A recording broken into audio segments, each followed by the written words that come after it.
स्थानिक गुन्हे शाखेचे पथक उपविभागीय अचलपूर परिसरात पेट्रोलिंग करीत असताना ब्रह्मांडवाडा ते शिरसगाव रोडवरून गांजा विक्री करणारे दोन युवक दुचाकी वाहनाने येत असल्याची माहिती स्थानिक गुन्हे शाखेच्या पथकाला प्राप्त झाली।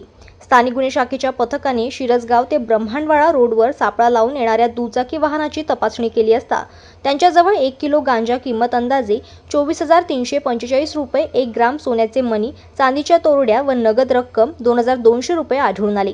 स्थानिक गुन्हे शाखेच्या पथकाने त्यांच्या ताब्यात असलेले मोटरसायकल बाबत विचारणा केली असता त्यांनी उडवाउडवीचे उत्तर दिल्याने पंचासमक्ष कार्यवाही करून चोचू उर्फ रोहित गजानन मरसकोल्हे वय 28 वर्ष राहणार कांडली परतवाडा व आनंद विकास डायलकर वय 23 वर्ष राहणार बोरगाव दोरी अचलपूर या दोन्ही आरोपींना ताब्यात घेऊन गुन्हे दाखल करण्यात आले आहे। हे दोन्ही आरोपी अट्टल सराईत गुन्हेगार असून दोन्ही आरोपीने अनेक गुन्ह्यांची कबुली दिली आहे। स्थानिक गुन्हे शाखेच्या पथकाने दोन्ही आरोपींना शिरसगाव कसबा पोलिसांच्या ताब्यात दिले असून आरोपीकडून आणखी गुन्ह्याचा उकल होण्याची शक्यता असल्याने प्रकरणाचा पुढील तपास शिरसगाव पोलीस स्टेशन करीत आहे।